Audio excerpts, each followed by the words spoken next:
What's up, friends? My name's Aaron Ciotti, and my computer is a big old jerk. Welcome to Monday Q&A. We are going to see if we can figure out why the Walksnail 2S 75mm rig exploded, and take Walksnail off of it to get it ready for DJI O4 Lite, and never put Walksnail back onto it.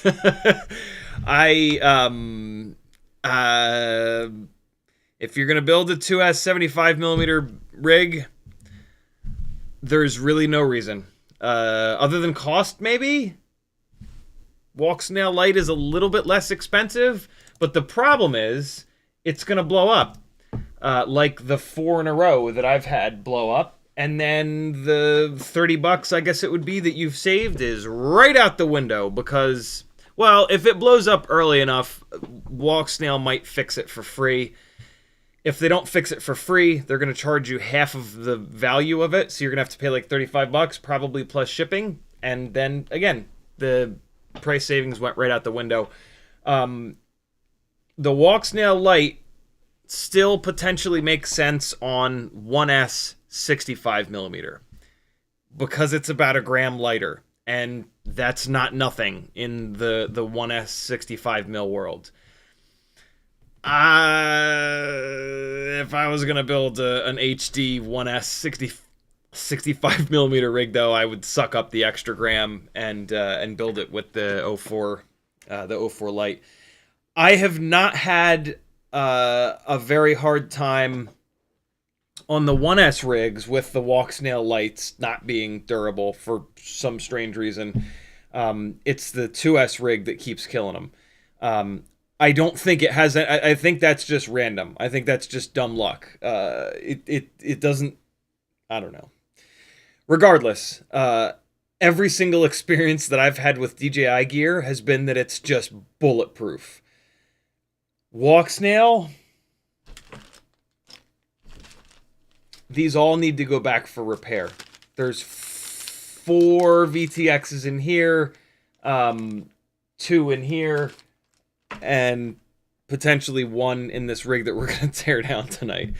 And it's not just me. The resounding opinion of Walksnail in the FPV world is that it's pretty good when it works, but when it works is the tough part there. So, yeah. Render says, could the 2S rigs breaking be a weight thing? Technically, yes, but I doubt it because they're not breaking after crashes. They're just letting go at complete random. So, yeah, I've not had one of these Walksnail VTXs blow up after a crash. It's always like run a battery, plug the next battery in, voltage regulator's dead. Usually it's the voltage regulators. Although on one of them, the TX and RX stopped working, which, like, yeah, okay, you can technically still fly that, but it doesn't get the arming signal at that point. And you don't get OSD. And, like, come on now. What's happening here? I've had my hood up all day. All right, we're fine. In the chat, I haven't done this in a while. Flykadelic was first. Cheetonian was next. Curtis Hayes, Bird Person, Disabled Combat Android, Raise FPV. Frank Nicholas, Everyday with Bruto, Doubles FPV, Skyotic, Islander, Render, Samuel Fletcher, McMucus, Michael J, Morton Upshot, Half-Baked 210, Samuel Fletcher again, Raise again, Yamasaur, Torpedo Law. What is that? What is Torpedo Law? Torpedo Law. Type CiottiFPV space and then tell me what the hell Torpedo Law is. That's I need to know the story behind that. That's just why are those two words together? I gotta know. 0 Volt FPV. Scotty Scott. Who else is in here? Notice Curtis Hayes, Game Cinna, CBFPV, Cronut FPV, Brandon's Baked Beans, BMF Spade. I bit the inside of my cheek earlier, and so I'm doing this thing where, like, you know, like you kind of chew on it like a crazy person. Is that just me? Douglas 6. Trees are OP. Got some good fucking YouTube names in here tonight. Zip, Islander FPV, Quad Works, Shade. Lots of new people. Welcome, new people. I try to do this on every live stream, but it's been nuts with the amount of people because of O4. And so, yeah. But I appreciate you all coming through, and I don't usually have that many people that I can't, like, give everybody a shout out. If you want to hear me read your name, all you really have to do is type CiottiFPV into your message and then type other words. I would prefer if those other words were like a question, not just like CiottiFPV, red, blue, green, poo-poo on me. Did that rhyme? No. But, I mean, you could. Every time somebody types CiottiFPV into their chat message, it lights up an orange for me, and then I read that chat message. If you don't write it in, if you just type things, I don't read it. I can't read. I don't want this stream to just be me staring at the chat, just reading it top to bottom, right? I plan to do something. We do Q&A. We're going to fly a little bit tonight. I've got 6 batteries on the charger. They're all fully charged, so we're going to fly some 65mm 1S in the house today. Hashtag 6 batteries in the stream title is basically me browbeating you all into flying 6 batteries a day. That's what that means. If you fly 6 batteries a day, you will be, a month from now, you will look at your flight footage and it'll be unrecognizable from a month ago. 6 batteries a day is a perfect number. If they're tiny whoop batteries, you can knock that out in like 20-25 minutes. If they're 3-inch, 5-inch outside batteries, basically, it's going to take you a little bit longer than that. But if you do this every day, if you fly 20 to 30 minutes minimum every single day, you will get so much better, I promise you. There was a 1.5 to 2 year period, like my second year into FPV, second and third year into FPV, that I decided that I wanted to get really good. And I tried all kinds of different ways. I tried like practicing, like not just going out and having fun flying, like actually practicing, right? Like I would fly an entire battery and I would just do power loops the entire battery, and then I would do another battery where I would just do Matty flips, right? I tried lots and lots and lots of different ways to get better. The one thing that made me a better pilot more than anything else was just consistency. And actually what it ended up being was I decided that every single day I would not go to sleep without doing at least 30 minutes in the simulator. The simulators are great because it doesn't matter what's happening outside. It doesn't matter what's happening in your life. If it's 2 a.m. and you're about to go to sleep, you can just sit down at it on your computer and rail for 30 minutes. And you get 30 minutes of stick time. You don't have to walk to pick it up. You don't have to repair it. You don't have to do anything. You just put stick time in. Eventually, when you start getting really good, the simulator becomes a little bit less valuable, in my opinion and in my experience, mainly because the sim will never be a perfect representation of how any of your quads fly. And so when you fly in the simulator, you're going to have to develop a muscle memory for the simulator. And then when you fly any of your other rigs in real life, you're going to have to develop a second set of muscle memory. And once you start to get really good, like initially for your first few years, right, like you're getting all this low-hanging fruit and just putting raw stick time in is super helpful. You're basically not good enough where it kind of matters. But eventually you get good enough to where the way that the quad flies in the simulator is what you get used to. And because you're able to put a lot of time into it. And then when you go fly in real life, you have to spend like 15-20 minutes adjusting and like orienting to the way that real life physics are and how rigs fly in real life. And so I started to find that backing off on the simulator and spending more time flying in real life is how I was then getting better. With your flying, you're going to get better and then you're going to plateau, and then you're going to get better and you're going to plateau, and you're going to get better and you're going to plateau. And you know, like through this eventually, once I got up to the point where I was starting to get really decent, the sim would actually kind of hurt me, because the first 15-20 minutes flying in real life, all I was doing was adjusting. I wasn't actually getting better or learning anything. I was just like readjusting. And you know, as an adult at that point, you know, I was in my late 30s. As an adult, you know, with real life stuff, sometimes you only get 15-20 minutes to fly a day, right? Sometimes you're lucky if you get even that. And so, you know, the sim is better than no stick time for sure. But even things like flying tiny whoops inside the house, now that we have, back then we didn't have tiny whoops that performed good enough, but nowadays we've got tiny whoops that are light enough and they have enough power that you can do full three-dimensional flying in the house. Power loops, matty flips, dives, all the things. And so, like, railing around a tiny whoop 6 batteries a day will make you a better pilot, in my opinion and in my experience, than 30 minutes of sim time. Everybody's different. Stick time is incredibly valuable regardless of how you get it in for your first few years. But if you're if you're starting to get really good and you're running into a situation where you feel like every time you fly for real, you're spending half of your session adjusting because the sim felt different, pay attention to that and try not simming. But if you're going to do that, you're going to have to replace that flight time with some other kind of stick time, right? Again, sim time on the sticks is better than no time on the sticks.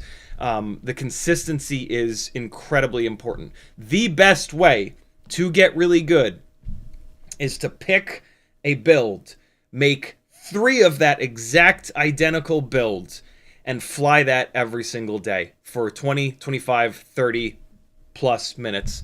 That's how you get really good. You look at guys like Steele Davis, he flies the exact same rig over and over and over and over and over and over and over again, and like doesn't change anything until the tech is like damn near old, right? Like he was flying an alien frame like deep into when like the Apex was available. And there's a lot of wisdom in that. Like it makes a lot of sense to just keep flying the exact same thing. This is a lesson that I learned back in my 20s into my 30s with motorsport, as an instructor for many years. Making changes to the car between every single event, like half the next autocross or track day would be adjusting to the different damper settings, the different tire pressures, the wider wheels, the different etc., etc., etc. So consistency from both a fly every single day and a try to fly the same thing over and over again. Those two things will make you a much better pilot. And when you fly better, you feel better. It's super, super rewarding to watch yourself get better as a pilot. So that's what 6 batteries is, down in the description. Do it! I'm going to probably not fly 6. I have 6 on the charger, but I'll probably fly like 4. You should fly 6, though. This live stream is 80% podcast. You don't need to look at this blah, blah, blah, blah, blah, blah, when the words come out. Fly 6 batteries for the next hour. I'm not going to be doing shit. I'm just going to be reading chat. So treat it like a podcast for the next hour. Get your 6 batteries in. And do that every single Monday, Wednesday, Friday, and Sunday. And I swear to God, you will be a significantly better pilot a month from now. Do it and prove me wrong. Or right. Most people prove me right. In the chat, Ray's FPV tagged me and said, I impulse purchased a sub 250 Nimble 65 with O4. I plan to fly it a little, but would prefer it on a 75mm 2S, I think. Mobula7 with 12 amp AIO suggestions. Yesterday's live stream was specifically about what 2S AIOs to run on a 75mm rig. So just watch yesterday's live stream. It was towards the end that we dove into it. So yeah, we hit all of the different options. Yeah. Although, oh no, yeah, you said O4. Yep. Yesterday's live stream is exactly what you want. Cheetonian says, while I'm disassembling everything I own, waiting for mail tomorrow. I'm assuming Cheetonian has O4 air units on the way. Do you have a favorite 1804 for a 300 gram-ish 3.5-inch rig? Yeah, absolutely. The X Nova 1804 3500 is kind of the god motor for micros. It works on 3-inch frames. It's even better on 3.5-inch builds. It's got a 3mm motor shaft. It is hilariously durable. X Nova makes fantastic motors. They make a lot of lifter motors. The lifter crowd loves X Nova motors. And so the fact that they slum it for us, you know, broke FPV people, and they make an 1804 is like amazing. I've been running the X Nova 1804 on 3-inch and 3.5-inch rigs for like over 3 years now, and it's just ridiculous. The only complaint that I have about the motor is that it's only 3,500 kV.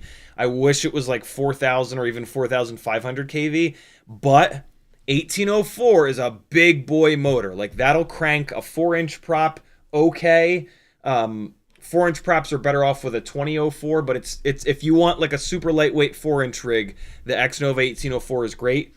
It's damn near perfect for a 3.5-inch prop. My favorite is the Gemfan 3525, I think it is. It's their more pitchy 3.5-inch prop. It makes awesome power on that X Nova 1804. I believe last time I checked, the only place you can get that motor is from Pyrodrone. But just Google search X Nova 1804 3500 kV and you'll find it. They also make that motor with T-mount or M5 mount. I like it with M5 mount. There's a T-motor prop, the 3140.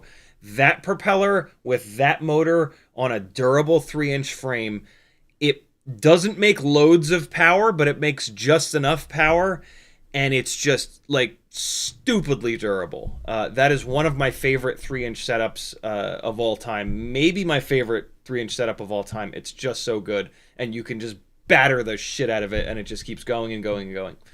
Those T-motor props have unfortunately been discontinued, so if you can find them anywhere, buy as many as you possibly can.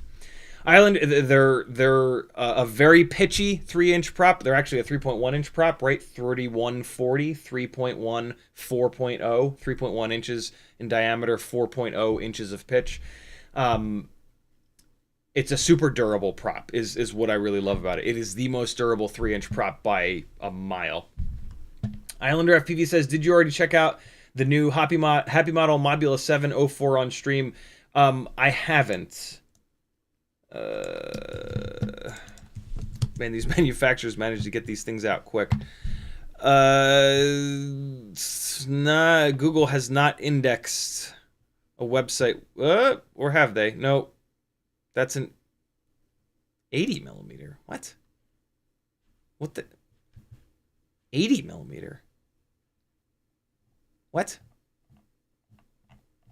What frame is this? Why are they calling it an... Oh my god, it's a new frame. Come on, man. You can't... Put it in a regular 75mm frame. Oh, tell me this is not a... Tell me this is not the...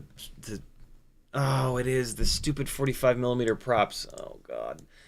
I guess that's okay. I don't know.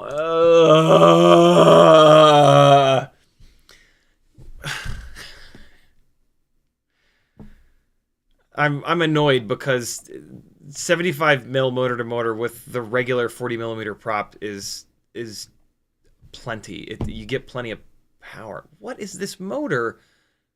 What? A 10,000... This motor is way too low of a KV. Yeah, okay. I don't like it.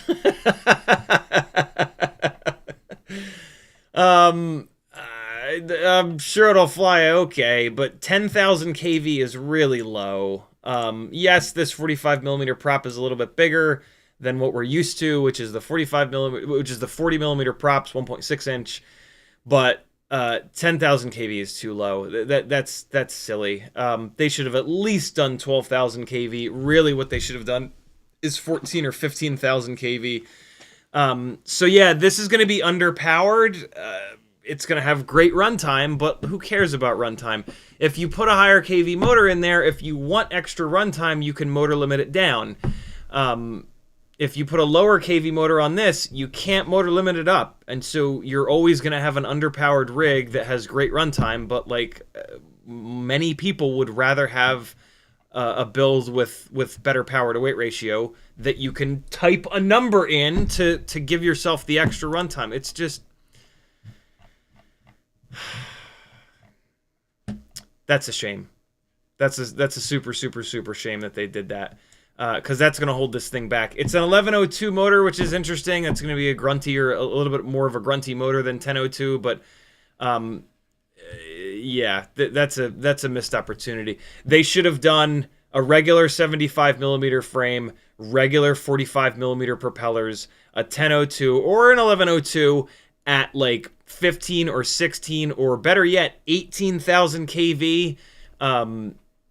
That comes with a motor limit, and like the newbies will not know what a motor limit is, and they'll leave it motor limited down to 80%. They'll get great runtime, and they'll have a rig that's a little bit more durable. And then those of us that know what we're doing will see in the PID tab that there's an 80% motor limit, and we'll crank it up to 90 or 100%, get the extra power, and have a rig that flies better.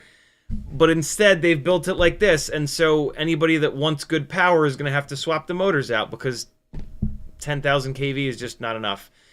I guess you could put this onto the tri-blades, but the tri-blades are a little bit heavy. The bi-blades are really good because of how light they are, and then that makes the PID loop work really well, and it makes it feel super locked in the air.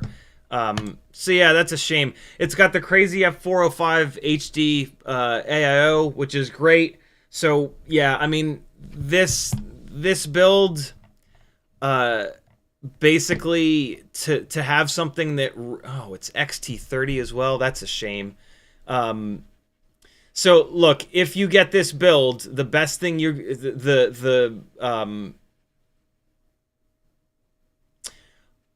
go to BT 3.0, get, when Tiny Whoop comes back in stock, get their 2S 300 mAh, BT 3.0 battery, switch these motors out for a 1002 or an 1102, 18,000 or 19,000 or 20,000 kV motor. I guess you can keep this frame and keep it on these 45mm props, but I've found these props to be super fragile.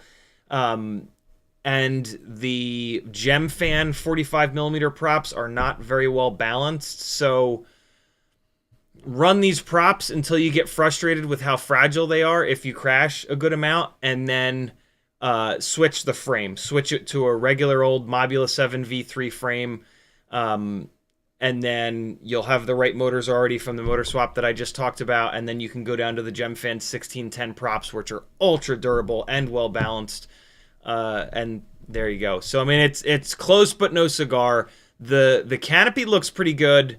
So you're gonna get a good canopy, the amazing camera and VTX system, right? An AIO that apparently is pretty good. I haven't personally run it, so I can't confirm that, but it's probably a decent AIO. But the motors, the frame, and the props, if you're gonna fly hard, are gonna be a bit of a letdown there. Maybe the frame is good, but there's no reason to run this frame with the 1.6-inch 40mm props, right? And these 45mm props, like, yes, these HQs perform really well, but they do this. They break in half. The hub is very fragile on these propellers, and when they break in half, you're not going anywhere. And so if you break a prop, like up in a tree or on a rooftop or something like that, it ain't coming down. Props breaking is a big problem for me, because the rig becomes worthless. Like, you cannot take it off. You can do little cartwheels, hopefully, but yeah, if you're flying somewhere even remotely unrecoverable and a propeller breaks, you know, this thing's probably going to be damn near $300. That's an awful lot of money to lose, right? So I'll take a slightly heavier, much more durable propeller every single day. And unfortunately, at 45mm, which is what this frame is designed for, there are none. There are no propellers that are durable and well balanced, unfortunately. Hopefully at some point GemFan will make a newer version. So, like, especially with micros and especially with tiny whoops and just in FPV in general, as time has gone on, every single new generation of propeller is a little bit better balanced. The GemFan 45mm props are old. They're from like many years ago. And when they came out many years ago, they were as balanced as any of the other propellers. These HQ45s are brand new. And all of the propellers that come out right now are better balanced. Just like 2 years ago, all the propellers that came out were better balanced than the props from 4 years ago, from 6 years ago, right? And so hopefully the GemFan will do a newer version of the 45s that will be as better, as properly balanced as these HQs, almost certainly, because like yeah, all of GemFan's newer propellers are as well balanced as the HQs. That's something that we've seen in all of FPV for, you know, 8+ years for me. So Level 1 Drone says, I gotta admit it, the intro song is the best. Got me bobbed in my head. The kids dance to it while I watch on the weekend. They know it's drone time. That's awesome. The intro song is from like a random dude on Instagram. Is a local guy here in Atlanta. I don't remember how I found his info, but on his Instagram channel, he had a couple of beats like that one. And so I just messaged him. I was like, hey man, what's it cost to buy those from you? I've got a live stream, blah, blah, blah. I want to use them for the intro and the outro. And he was like, oh man, I made those beats a long time ago. What's your email address? I'll just send them to you. It's all good. I'm in finance now. And sure as shit, he sent me an email with all of them. He's like, use them for, you know, do whatever you want with them. I was like, cool. So I got this folder of beats. The folder is literally called Atlanta because the guy's from Atlanta. And yeah, I've been using them ever since. Notice says, looking good in blue, bro. Thank you, dude. This is a really nice like hoodie that I got at a consignment store. That's this brand. I don't know whoever they are. But it's like really nice. Got it for like $6 or something. I love consignment stores, man. My God, you get such good quality stuff for like no money. And then if you're ever done with it, you go back to them and they give you pretty much exactly what you paid for it, and they sell it to somebody else. Render says, could the 2S rigs? Oh no, we talked about that. Morton Upshot said, YouTube just scrolled me to the bottom for no reason. Scrolling back up to find my place. Morton Upshot says, make sure if you're using 2S, make sure you're on the V3. I burned one up that was on a 5-volt rail, but it was apparently too much. You talking about V3 on the Walksnail lights, right? I never really thought about that. But I'm not doing Walksnail lights anymore. I am gonna get these 4 Walksnail lights fixed. I'm probably gonna put 3 of them up on the Etsy store. Speaking of the Etsy store, I got 2 big bags of custom length, custom extra long shrink wrapped micro V's. There are 20 and 20 blacks and 20 whites, and I put them back in stock on the Etsy store.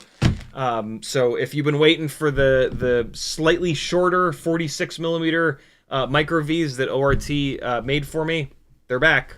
Etsy store link is over on CiottiFPV.com.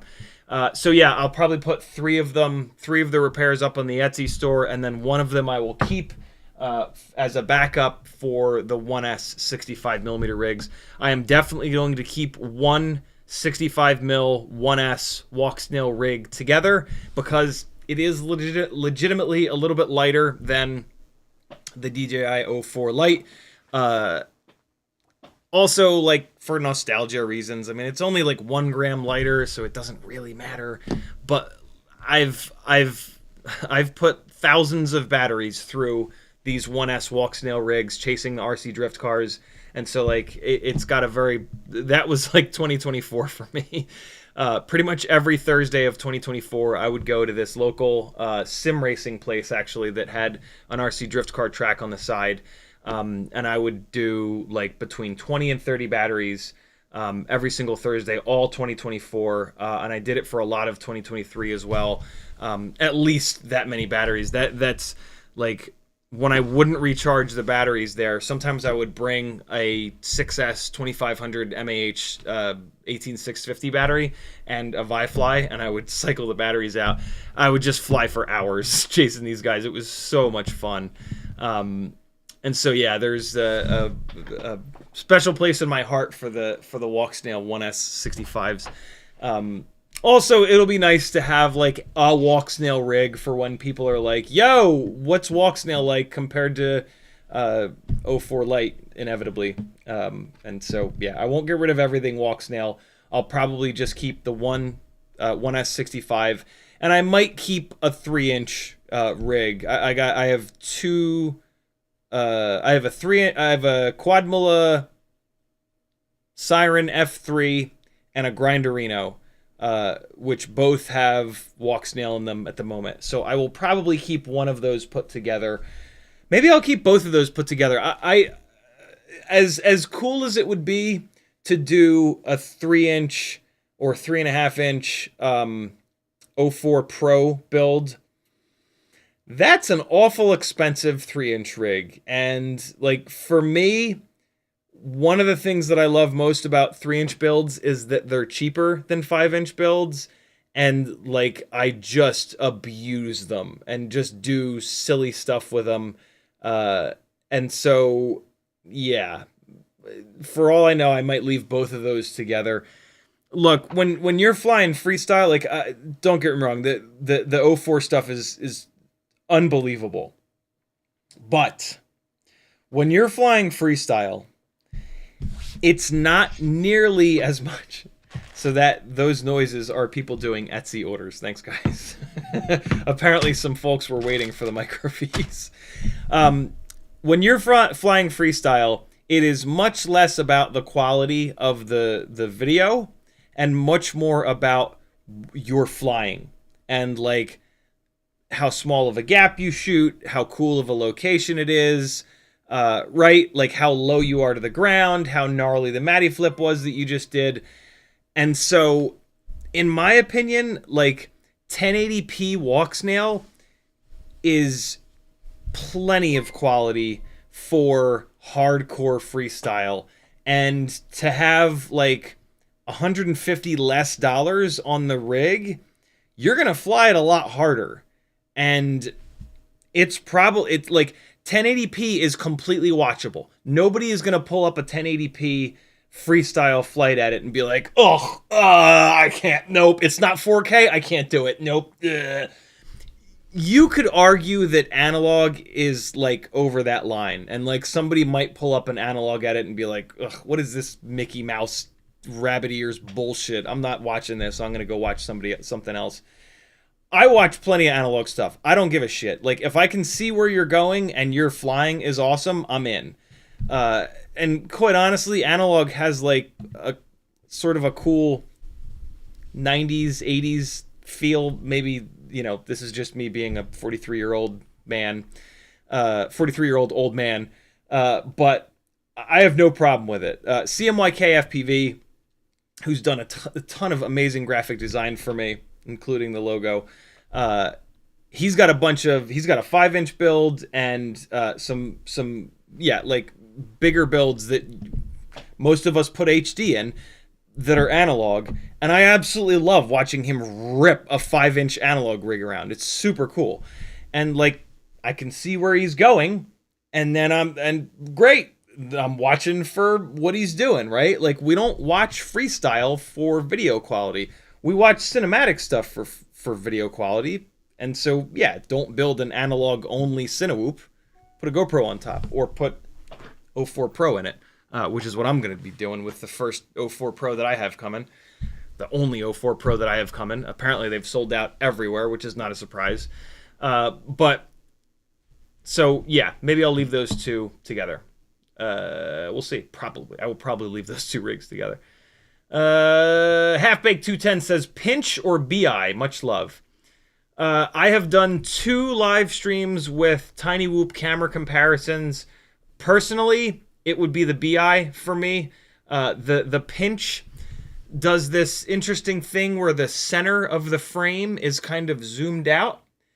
And it just, for whatever reason, I don't like the way that looks, but that doesn't matter. Everybody is different, whatever you prefer. On both of those camera comparison streams that I did, I take screenshots of every single one of them pointing at the same thing under the same lighting, so you'll get to pick whichever one you like the most, and that's all that matters.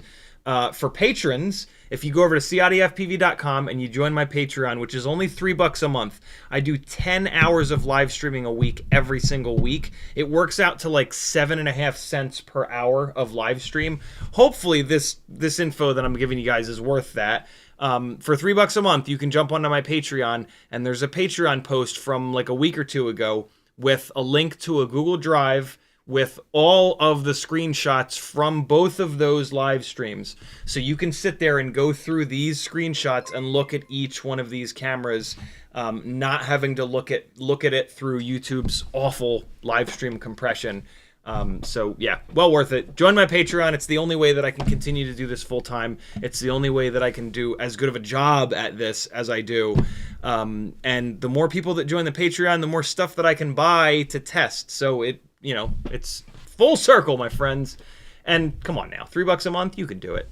If you got an extra $2 a month though, first Monday of every month, I do giveaways. And the $5 a month tier will enter you to win Tiny Whoop and toothpick parts. Usually it's like $50+ worth of stuff. So as soon as you win one of those, it pays for that extra $2 a month for like 15,000 years. That's how math works.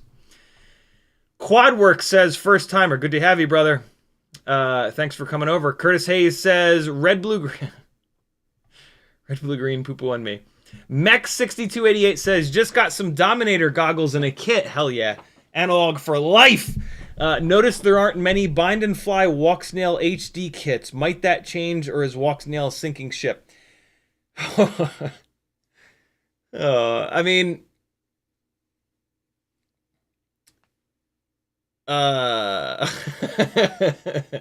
Walksnail's really good. Don't get me wrong, it's really good. The O4 stuff is stupidly good. Walksnail stuff is significantly less expensive, and it's really good, period. Straight up. Like, it's not as good as O3. O3 has come down in price quite a bit. There's going to be a lot of O3 stuff available used, but Walksnail will probably still be cheaper than it. Don't quote me on that. But Walksnail is great. It's really, really, really good. It's just that DJI is a much bigger company with, and they can really throw their weight around in that respect. And so, like, when I fly Walksnail, I absolutely love it. 1080p, it looks great, 60 frames a second. No complaints whatsoever. The O4 system, is higher quality. It's higher. It's higher quality with better range. I've not once been flying Walksnail and been like, man, I would be having so much more fun if I had slightly better video quality and slightly better range. You know what I'm saying? Like the performance of Walksnail is so good. I'm going to leave it there. Whether or not the O4 stuff sinks Walksnail, I have no idea. I have a feeling that Walksnail will put something else out sooner than later that's like really, really good. Maybe almost as good as the O4 system, right? Like they did that with the Moonlight stuff. It was almost as good as O3. There are advantages to Walksnail, more, namely, like more options, right? DJI is like a closed system. It's the O4 Lite, VTX camera, no different camera, no low light camera, none of that stuff, or the O4 Pro, VTX camera. That's it. You probably don't need those options, but options are fun, right? And so I hope that Walksnail doesn't go away because they make some really cool products. And more choice is always better than less, right? There's not just someone, there are plenty of people out there that Walksnail is the perfect option for them. Careful with the hype train, right? Like, O4 Pro is insanely good, but do you really need that much range? And do you really need 4K? Like, I want/need 4K because I'm flying professional gigs. For hobbyists, who watches your flight footage? Your significant other? Do they care if it's 4K or not? They just want it to be over with so that they can walk away and do something that they're sick of watching you fly. Sorry, but they are. Everyone is. Everyone other than us is sick of watching us fly. It's only cool to us. So, you know what I mean? Like the O4 is incredible. No question about that. But I would venture to say for most people, it's overkill. You know, we love overkill, but 90+% of people flying Walksnail will have just as much fun. Sorry, but I think that's the truth. But I mean, you know, use my affiliate links over on CiottiFPV.com to buy O4. I don't know. More range is the better video quality is overkill for I would say 90% of the FPV community. Especially for freestyle. It just doesn't matter for freestyle, and not that many people fly professional cinematic gigs where you really need 4K. The range thing, yeah, all right, I get it. But the Walksnail range is really good. Like, how often, you know, like, how many times have you run to the end of DJI, old school DJI Vista or O3 or Walksnail range? I can't remember the last time I did. I really can't. I cannot remember the last time that I got to the end of an HD video system's range and went, oh, I'd like to go a little bit farther. It's always like, oh, this is a good spot to turn around. And then I come, you know, bombing back, and like the range is really good, you know, like old school DJI, all of the HD video systems other than HD0, sorry guys. The range is unbelievably good, and most of the time it's plenty, you know. Oh, I could go another quarter of a mile. Well, okay. We just kept going down the street. How'd that go for you? You know? I don't know. Walksnail's really good. Drone Doc says, what's the best 2S HD AIO for Mobula7 frame? Go to the live stream yesterday. We spent about a half an hour at the end of the live stream talking about that, going through all the options. There is no best, just different, and we covered a lot of the ins and outs of what makes them different. But remember, there is no best, no such thing. especially because the person on the internet, their best, has nothing to do with you. I'm a completely different pilot. I have a completely different set of wants and needs. I fly professional gigs. I fly live on these live streams. I fly here in Atlanta. You probably don't do any of those things, and that's going to make your set of requirements completely different. So when you see somebody on the internet saying best, all they're talking about is the best for them, and you're a different person than them. So it doesn't really matter to you. There is no best. There's just different. Look at the different options, weigh out the pluses and minuses, look for people that actually talk about the pluses and minuses. Stay away, in my opinion, from people that just have 8,000 thumbnails that all say, this is the best ever, buy it now, you pleb bastards. And yeah, make the decision for you as a pilot. I actually, one of the things over on CiottiFPV.com is a link to my Fiverr. The three main things I do on Fiverr, you're basically just buying my time. You're paying $1 a minute for somebody that's been doing this for 8 years to help you out and answer questions with real answers rather than the terrible answers that you get from Facebook groups and Reddit.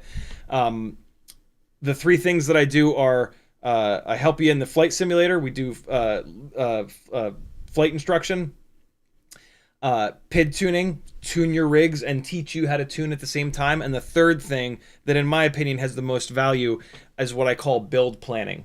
In that build planning, I've got this big sheet of questions that I ask you. I have to ask you these 20 plus questions to be able to dial in on what you fly, where you fly, how often you crash, how hard you crash, what you're doing with the flight footage, what the future holds for you in FPV, all these different things in order for me to have a chance at figuring out what the best build is for you. I've been doing this a long time, and so I do a really good job of that. But the answers to all of those questions are absolutely essential to be able to actually come close to figuring that out. Hopefully that makes sense. Abraham's in the house. What's up, dude? He says, red, blue, green, poo on me. Shade says, have you seen sub 250 new O4 drones?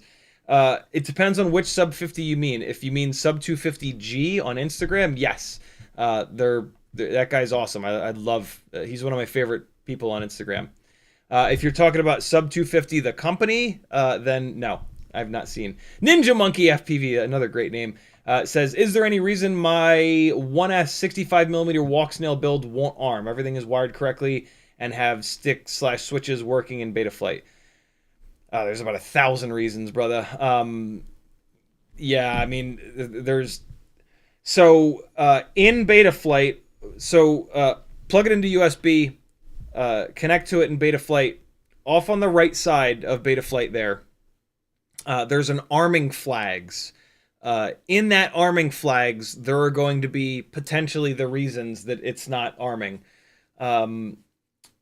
One of the very first questions that so if you were to buy a half an hour of my time through Fiverr, and we were to troubleshoot this, the very first thing I would ask you would be, has it ever armed? Has it ever worked? If it has, then when did it stop working? And then what happened right before it stopped working? Whatever happened right before it stopped working, that's the problem. Did you bash it into a metal pole at full throttle? Well, then you broke it. You're gonna have to replace the AIO, right? And so that is how we troubleshoot. This message doesn't have much information, so I'm just blindfolded throwing darts at a dartboard. But yeah, there's a couple things for you to check. A Feel for MYG says, I'm going to detect solder the O4 Lite wires to my AIO. I'm confused where to put signal ground and DJI HDL in my board. I haven't gotten my O4 Lite yet, so I don't necessarily know what wires there are, but it's probably going to be voltage, ground, TX, and RX. The TX on the VTX goes to the RX on the AIO. The RX on the VTX goes to the TX on the AIO. And you want to pay attention to the number associated with those. So on the AIO, if it's like TX1 and RX1, that is UART1 in beta flight. And that's where you need to go off to the right side and select MSP OSD. And then the ground is ground. You can hook it up to pretty much any ground on the AIO. The voltage source is going to depend. If it's a 1S build, you're going to need to give it voltage from a 5-volt pad, or you're going to need to wire in an external 5-volt BEC. If it's a 2S or a 3S build, you can run direct voltage to it. Yeah, there you go. That's how you wire up any HD VTX. Joshua Bardwell has some incredible how-to videos, how to start from scratch, how to build a rig. Guarantee you that his most recent and probably the series that he did before that, there's going to be a specific video on how to wire up DJI Vista or Walksnail or O3, and he'll dive into it and literally show you how to do it. His build series are unmatched. Captain Calgary says, have you seen the O3 Armor by Chad's Rain? I have. Waiting to put on pound unit. That would be 3. That would be O3. He was holding the shift button when he typed O3, so it came through his parentheses pound. O3 unit in a Corsair F4U 800mm on 4S. Nice, dude. Yeah, the O3 Armor is very cool. I wonder if that'll work with O4. I bet you it will. What Captain Calgary is talking about is with DJI VTXs, they will not go into full power mode. Although I think on some of them there is an option where you can turn this feature off. But normally, they will not go into full power mode without getting an arm signal from an AIO. And so, for us, it's fine. We wire it up to our flight controller, we arm it, it gets that arming signal, it goes into full power mode, and everything's fine. For, like, ground-based RC or RC airplanes, stuff that don't use flight controllers like what we use, that don't have an arming signal, DJI is a pain in the ass because it won't go into full power mode. I had a guy contact me through Fiverr that actually, it's funny, he knew me from motorsport way back when. He wanted to do he was a fellow instructor, and he wanted for track days to be able to bolt an O3 onto the top of a car with magnets and have it send the signal back to him in paddock with goggles on, and then he would have comms with them, like a cell call, for example, and a headset, and he wouldn't have to be in the... One of the shittiest things about being an instructor at track days specifically is the morons that show up with zero talent and lots of money in, like, Vets and Vipers. It's really scary because those cars are really fast, and yeah, the drivers are not. And the biggest problem is that those drivers tend to have huge egos, and so they don't really listen to you all that well, and they're just incredibly unsafe. And if they go into the barriers or the concrete at 100 plus, like, you're in the passenger seat and you could die. And so I loved this idea. And I talked to him about when I was on the call with him, I was like, yeah, the problem's going to be you can't go into full power. And then I remembered I'd seen that armor a couple months ago, and I'm like, never mind, there is a solution for you. But at the end of it, we realized that on most racetracks have a significant amount of elevation. And so once they get into and most racetracks are like multiple miles, like 1.5 to 3 miles. And so like the back half of the racetrack is going to be obscured usually by dirt to paddock, and paddock is usually like behind grandstands and shit, and so I didn't think that it would really work for him, but I set him up. I basically went through the whole system, and I was like, look, you're going to spend about $1,000 doing this. In the world of motorsports, that's nothing. Maybe just get it and try and see how it goes. If you can get up to the top of the grandstands or up into the start-finish tower, you might be able to get enough range for the whole track. But so that was only like a couple months ago too. That was a really interesting, like, when worlds collide for me. It was so funny because like he started talking about what he wanted to do, and I was like, I was like, let me guess. Hold on. Let me guess what you're trying to do. And I just like, blah, blah, blah, blah. He's like, yeah, how the hell? I'm like, yo, dude, I get it. So yeah, the armor, the O3 armor is a really cool little device that'll allow DJI stuff to go to full power mode. I think it has a delay. It's got like a 60-second delay. So you power it up and it stays in low power mode for 60 seconds. And then it sends a fake arming signal and that kicks DJI stuff into full power mode. I bet you that armor will work with O4 because an arming signal is an arming signal. You know what I mean? Like the O4 system has not, the flight controllers are what send the arming signal. The O4 Lite or O3 or even old school Vistas, they just get that arming signal and away they go. So yeah, cool stuff. Shade says the 75mm, is it just plug and play or do you have to solder to swap? I need more context here, Shade. What are we talking about? Like when you say the 75mm, what's that mean? What's the 75mm? Tag me again and give me a little bit more context. But by the time I read you tagging me again, I won't remember this comment. So like copy and paste this comment or just type this again and give me a little bit more to go off of. Level 1 Drone says, oh wow, I actually did purchase 3 Meteor 75s and mod them to my specs and fly just those 3. Nice. When one goes down, pick up the next until I fix it. Wow, yes. Hell yeah, that's how to do it. I didn't dig into why building 3 of the same thing is the way to go, but Level 1 Drone said exactly that. When you build 3 identical rigs, you fly the first one reckless as hell because you got 2 more. What do you care? You destroy it, you lose it, whatever. You grab the second one, you fly it pretty damn reckless because you still got 1 left. You destroy it, you lose it, whatever. The third one, you back the hell off and you fly it carefully and you don't destroy it or lose it. And then you go home and you fix or buy replacements for the first 2. But you're never all the way down. It also allows you to like take parts off of the one to fix the other. But the point here is that you don't do that because all 3 are identical. You don't have one that's got like 1 set of motors and another that's identical, but it's a different set of motors. And then the third one is identical, but it's got a different ESC. No, you don't do that. Those are 3 different rigs. The point is, if you want to get really good, they are completely identical. And then you don't have to play this game of wasting time taking parts off one for the other. When one goes down, it goes into the back of the car. You pick the second one up, you fly it. When you get home, you fix that one because the real move is to have a 4th build that's not put together. And it's in your toolbox. And it's just all the parts. You have an extra set of motors, an extra flight controller, an extra ESC, an extra frame. So you have a full 4th build, but it's just replacement parts. A lot of times you get antsy and then you put that build together.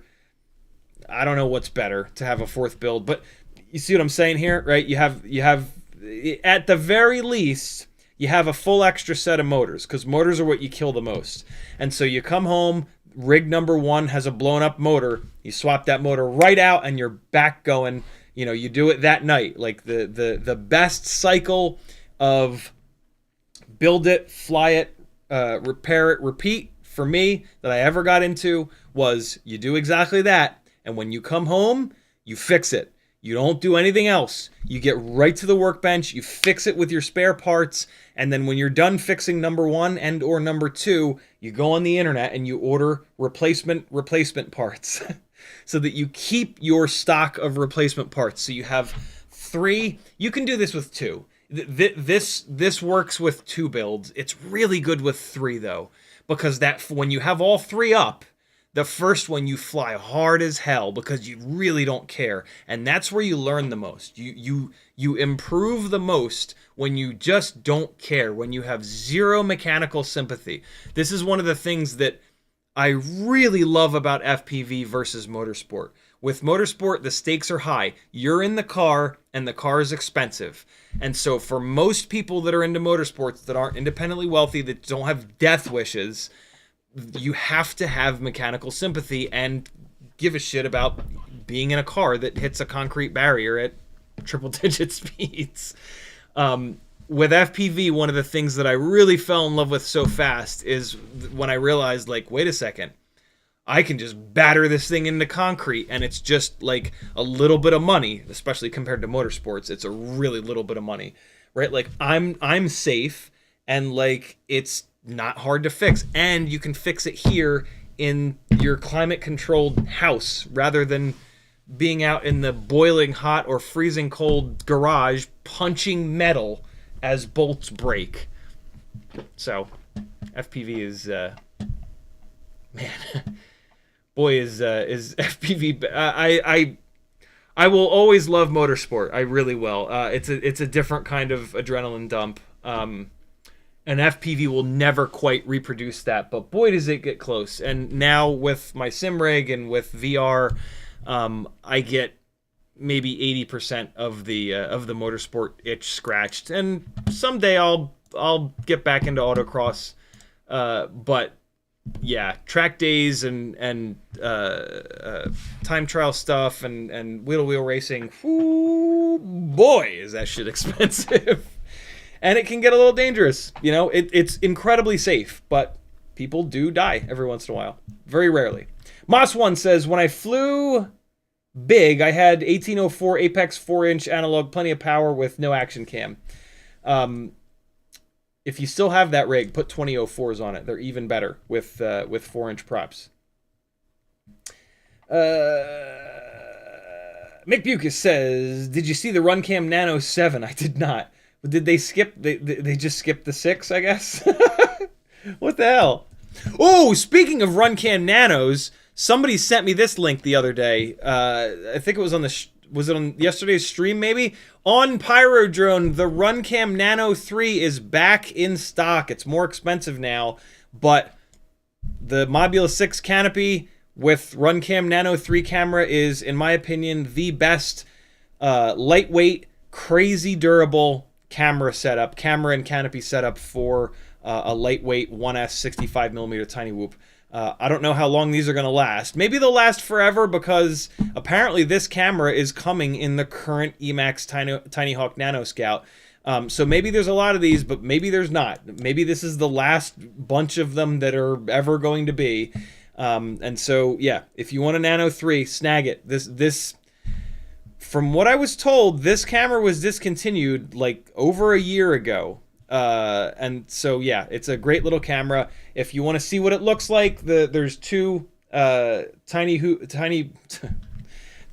whoop camera comparison live streams. If you're on Patreon for $3 a month, there's a post over on Patreon with a Google Drive link to all of the images. You can look at exactly what this looks like versus all of the other current popular tiny whoop camera options.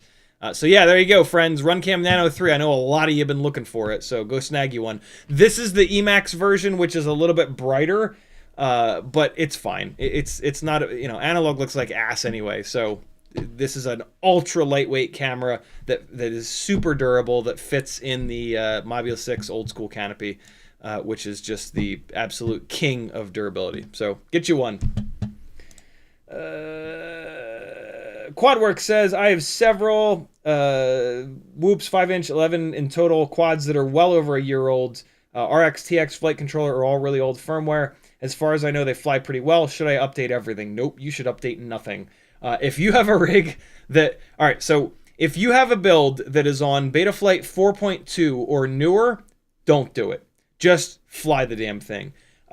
There are practically no noticeable improvements in Betaflight since 4.2 in terms of flight characteristics. If you're going to move, if one of those rigs is analog and you're going to move it to digital, they had 4.3, 4.4, I think Betaflight got digital OSD. If you're going to move those things to like ELRS, sometimes you'll have to update it for the newer versions of ELRS, but like Betaflight 4.2 had RPM filtering and some significant improvements in just the filtering in general, and it flies amazing. Like, you will maybe get like a 1% or 2% improvement in flight characteristics, like quality of life stuff, going to 4.3, 4.4, now 4.5. it's just not worth it. Like, if they're flying good, just fly them. Same thing with bind and flies. When you guys get a bind and fly, for the love of God, don't update it. It will probably fly worse, and it might never fly again. When you buy a bind and fly, the company that you bought it from that built it, a lot of times they've specifically tuned that bind and fly. The target, the Betaflight target, is going to be a generic target. So when you, not always, but most of the time it's going to be a generic target. So any custom tuning for that specific bind and fly is gone. Not to mention that there might be things within the Betaflight firmware that it comes with that are specific to it, that when you update it get wiped out, and now it doesn't fly at all. And we've even seen certain cases where, like, it's just a mess. It's just a mess. If you buy a bind and fly, the whole point is in the name. When you get it, bind it and fly it. That's it. Keep flying it until it catches on fire. Just leave it alone. Betaflight 4.2 had the majority of the big improvements from 4.0 to 4.1, and it flies fantastic. I have a bunch of builds that I updated from 4.2 to 4.5, and I swear to God, they've never flown as good the same. It's probably just placebo, but like 4.2 is awesome. So leave them alone. Just fly them, or put them on the wall and look at them. But yeah, update it. Like, have a reason to update. How about that? Don't just update for the sake of updating. Have a very specific reason, and make sure it's a good reason. The reason should not be, I like the number 0.5 better than the number 0.2. You know? Metadartskin says, I have several sets of 802 19,000s that are useless for Underground Drone League, as it turns out. Why? Is that enough chooch for a 2S 75mm with or without O4 Lite? Without O4 Lite, yes. With O4 Lite, not really.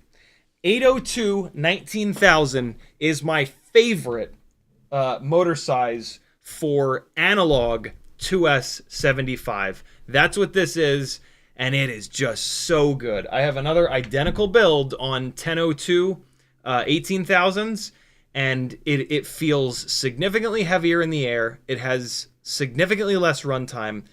Yes, it has a little bit more power, but I don't like it as much as the 802 19,000 kV rig. This is so goddamn good. One of my favorite setups right now that is like the most incredible flight quality, super durable, and super easy to build is a Mobula7 1S ELRS. You change the battery lead to BT 3.0. You change the frame to a Mobula7 V3. And you're going to want to do motor spacers and the longer screws. I will have the motor spacers on my Etsy, hopefully this week.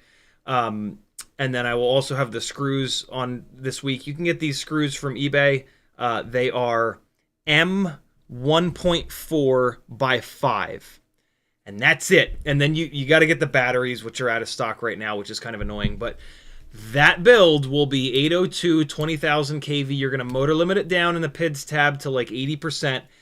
It is just outrageous. Here's some quick footage of me flying that exact combo. It is my favorite thing to fly right now. I'm not even kidding. And like that build, all in, you're like $120 all said and done, and it's going to take you like a half an hour to swap the motor lead over, swap the frame. Unbelievable. 2025 whooping 802 75mm 2S. Here you go. Look how good this flies. This is me just farting around in the yard, or the computer will just poop its pants. I think I need to replace this hard drive enclosure. Anybody know of a good quad hard drive enclosure that's not $1 million and like it has to actually be good? I've bought 2 of them in a row, and they both suck. Here you go. Watch this thing. Look at this. This is so much fun. Out in front of your house, behind your house. You can technically fly this indoors, but it's going to break all your shit, so don't do it. Out in front of the house, behind the house, though. Ugh. Or at like a jungle gym. Forget it, yo. This is so good. At a jungle gym, this is an awful lot of power. I actually like 65mm 1S rig. See, this is what this hard drive enclosure does. Come on, man. Get it together. Paulie Shortcut says, what's wrong with the Newbie Drone Cockroach 82? It rattles. I found that great with 1102 2S. It rattles, and that frame design is very similar to the Cockroach 75, which is not very durable.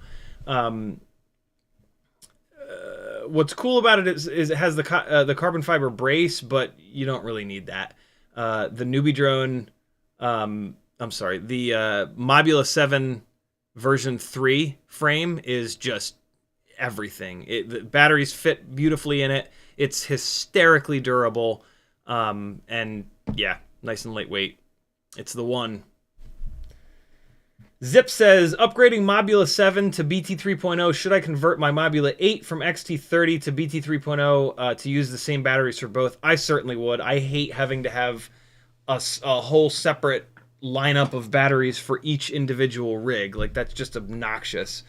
So yeah, I would do that, Zip, for sure. Shade said, YouTube did the thing yet again. Scrolling back up to try to find my place. Shade says, the 75mm, is it just plug and play, or do you have to solder to swap? Shade, so you asked that before, and I said that I need more to go off of. Maybe I said that after you re-asked this question. I don't, when you say the 75mm, I don't know what that is. I don't know what that's referring to. So yeah, tell me more. I need to know more. Just, you know, this is one sentence, type 3 sentences, and tag me again, and hopefully I'll be able to help you this time. Scotty Scott says, that brand looks like Yamaha. Oh my God, you're right. It does look like Yamaha. It's not. It probably says it on the tag. It definitely says it on the tag. But I can't see it because it's on me. OAIAM. The hell is that? OAIAM.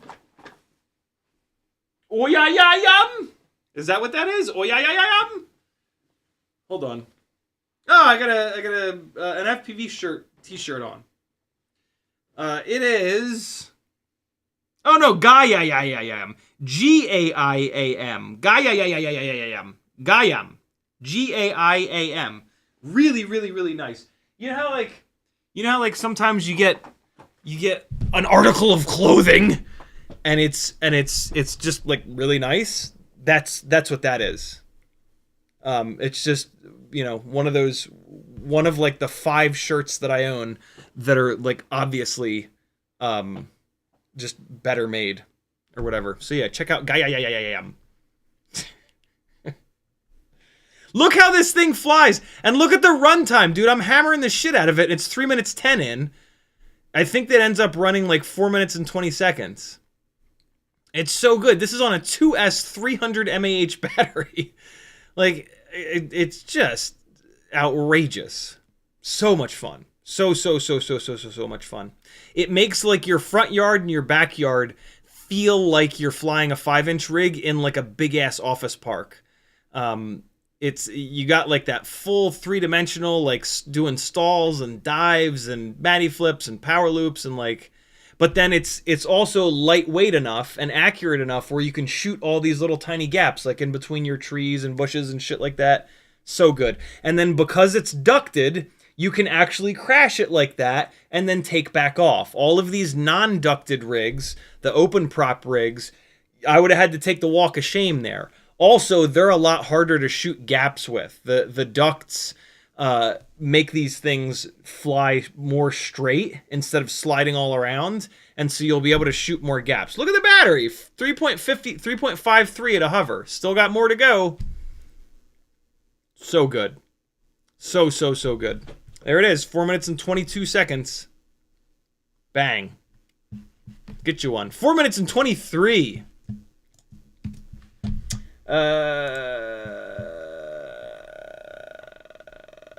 Raise FPV says, seriously, consignment shopping is the shiz. Always find the gem when I go. Yeah, we got a couple good ones here by me.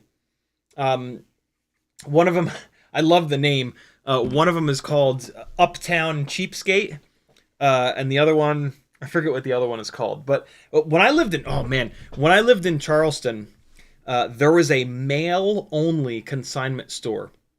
And they were an upscale, like, you know, Charleston, like fancy guys. They were a little bit of a more expensive consignment store, but it was still cheap. And like you could get really nice stuff in there. I missed that place. It was called Worn, which I always thought was a really cool name. And like the guys that worked there were like really stylish. You could like go in and ask their advice and they'd be really honest with you. I missed that place. That place was really cool. But yeah, I don't love going to Goodwill. I don't usually really find anything I'm interested in Goodwill. It's a lot of just like Atlanta Falcons shirts and shit. But like a little bit like slightly upscale, I guess you could call them, consignment shops. Oh, I love it. I absolutely love it. Martin Tanley says, you can't use 5.8 gig on a flight controller antenna, right? Only 2.4, but the VTX has the 5.8. Is that for interference purposes? Newbie question, sorry. Yes, typically video systems are going to use 5.8, and then transmitter links are going to use either 2.4 or 900. The antennas are not cross-compatible. If you run a 900 megahertz antenna on 2.4, it will not work worth a shit. It'll work better than no antenna, but it won't work very well at all. So yeah, you're on the right track. Craig Myers says, your RC drift car flying is so smooth. Thank you, dude. Lot of time and effort there. Very, very fun. You know, like I went pretty much every single Thursday and had just so much fun. But yeah, 20, 30, 40, 50 sometimes batteries every single Thursday. Like a lot of time and effort to get that good. Don't expect to be able to get that good. That was quite the obsession of mine in 2023, end of 2023 into 2024. Throttle Expo. If you're going to go down the rabbit hole, for the record, RC drift cars are a more popular hobby than FPV. So there is almost certainly a group around you that is doing RC drift car things like every week, once a month, whatever. Find them and ask them, send them one of my videos and say like, hey, can I come out and fly around you guys and provide you with some footage like this? They'll be like, holy shit, that's the coolest thing ever. Yes, please come out. And then it's just so much fun. Throttle Expo is super important. Go to my channel. I mean, it's super important, like, if you want your flight footage to look good. If you just want to go have fun, just go have fun. But if you want to drop down really low, Throttle Expo is super important. Come to my channel here, click the little magnifying glass, and search for Throttle Expo. You're gonna have to listen to me for like 45 minutes. It's just the way that it is. If you're not willing to do that, don't use Throttle Expo. If you set the Throttle Expo not perfectly, it will do more harm than good. You have to really understand it. In these two live streams here, I go all the way down the rabbit hole and I really explain it. Do the one that's more recent. This one, Midpoint Monday. Dialing in Throttle Expo, the secret for throttle control. You gotta, like I said, you gotta really actually understand how to do it, and then you gotta play around with it a little bit, but you gotta spend 45 minutes listening to me really break it down, because Throttle Expo, when it's set perfectly, it helps. When it's set a little bit off, it hurts. When it's set really off, it's hopeless.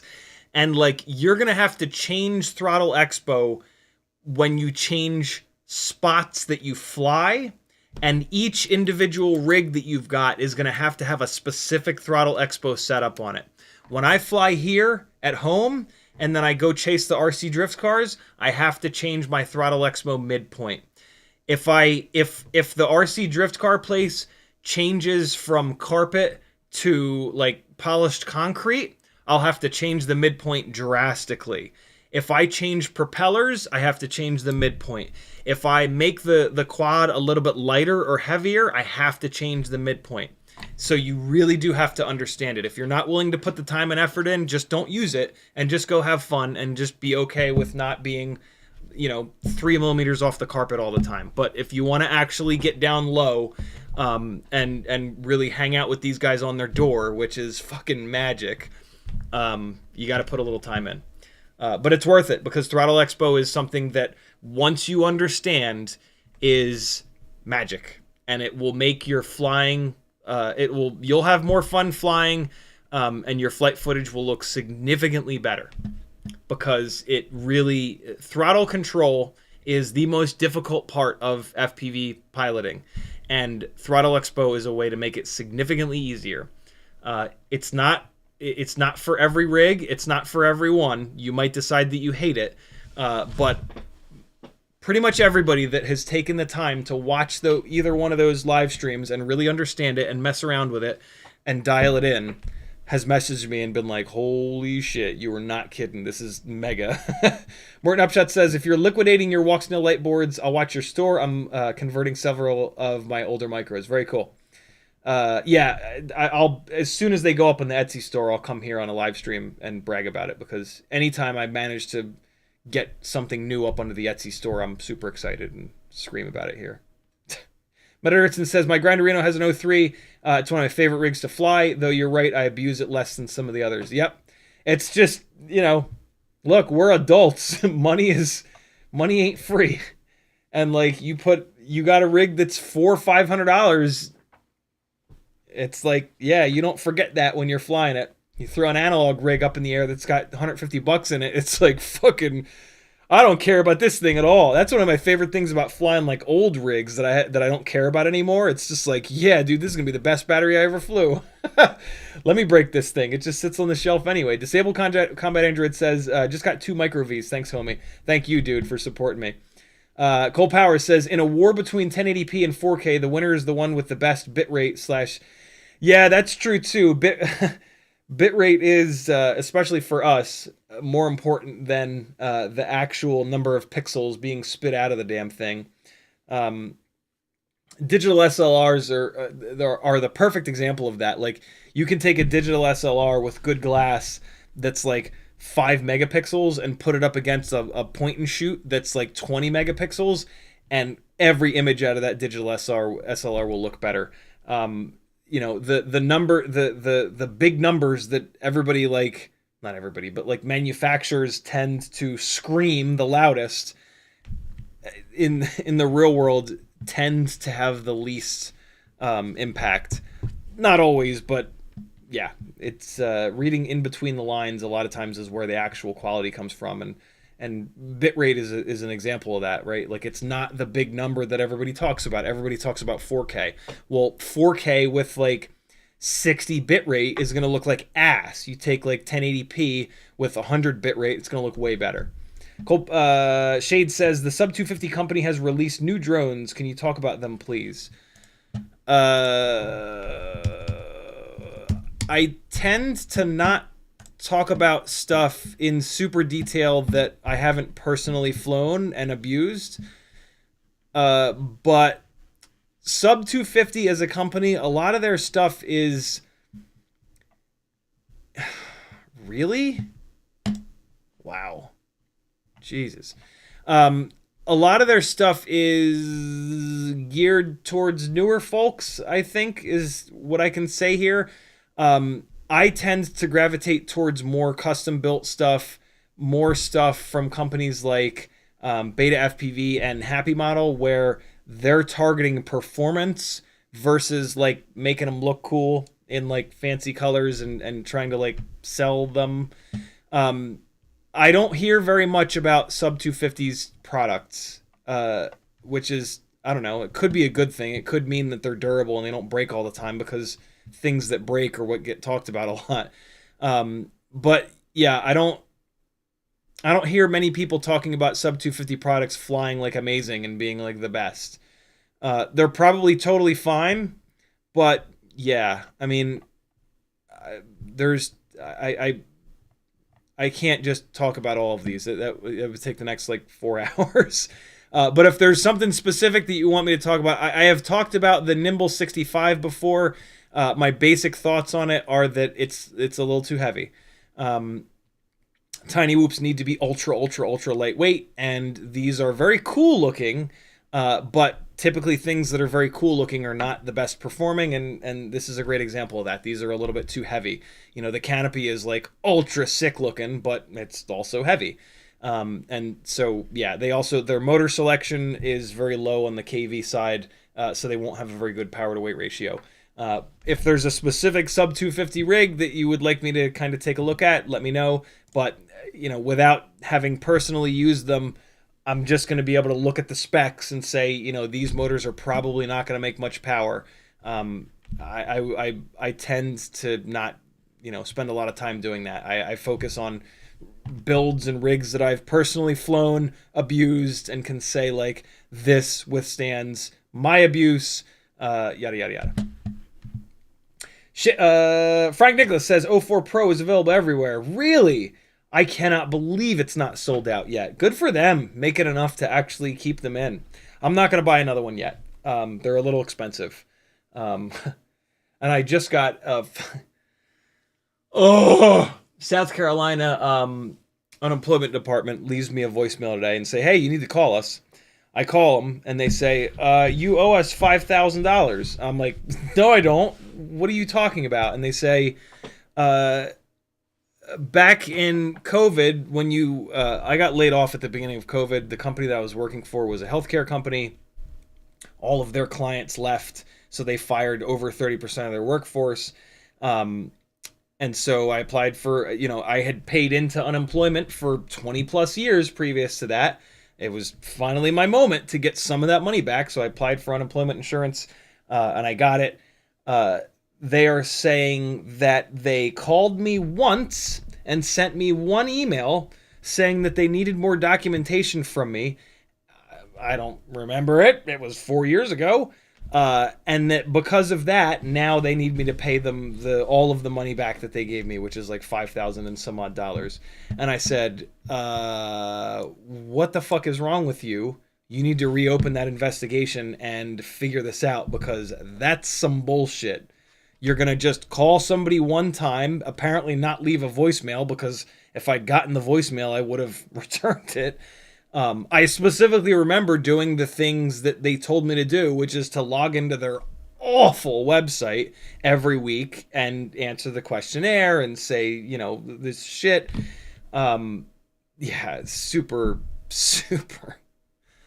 annoying. But so, yeah, I got to be a little careful, because I might need to just pull $5,000 out of my ass when they potentially call me back later this week and say, nope, we emailed you and called you once and you didn't send us a piece of paperwork, and so now we're going to stab you.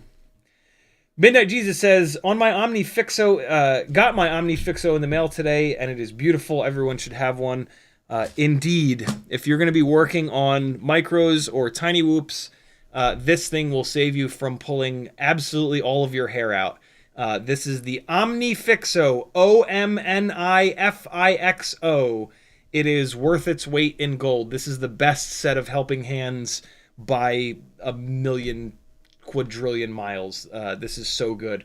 When you move these, they stay. The regular helping hands, you move it and then it bounces back. It's worthless. This stays exactly where you put it. And the jaws actually work, and like they're magnetic, and you can like clamp them to each other. It's just so good. It's nice and small, so you can move it around your desk easily. So like when you're working on something, you can just go like this, so that you're not having to fucking solder like this, because it's on a big weighted stupid ass base and it's got gangly fucking arms everywhere. Omnifixo is everything. This is like one of the best things you can do to improve the quality of your work. The other amazing thing is a set of nerd goggles, as I call them. These are all over the place on Amazon. Just type in like magnified goggles or magnified headset and get yourself a set of these. They've got like 2.5x inserts in them, and then you can actually see what the hell you're soldering to, which is one of the best ways for your solder joints to not bridge, and look good so that they'll be strong. Those two things will drastically improve the quality of the work that you do. Cold Power says O4 Lite plus N3 is like $350 new. Wow, that is pretty cheap. I didn't realize the N3 was only $200 and something. Damn, it's a pretty good deal. Craig Meyer says, sent you $10 to add a micro V to my order. Hope you haven't shipped it yet. I probably haven't. Do me a favor, Craig. Send me a message on either Discord or Instagram letting me know that, because either tonight or tomorrow, not tomorrow. Tomorrow I'm slammed. Either tonight or Wednesday, I'm getting all the Etsy orders back out the door. Frank Nicholas says O4 Lite is available at Defiance RC. Just picked up, just ordered 2 more. Damn, very cool. I'm shocked that anybody has any of this O4 stuff in still. Raise FPV says, so I've been stuck on how to get motion blur into videos. I get that we set shutter speed double the frame rate, but ISO is always what gets me. Tips? I live in Florida.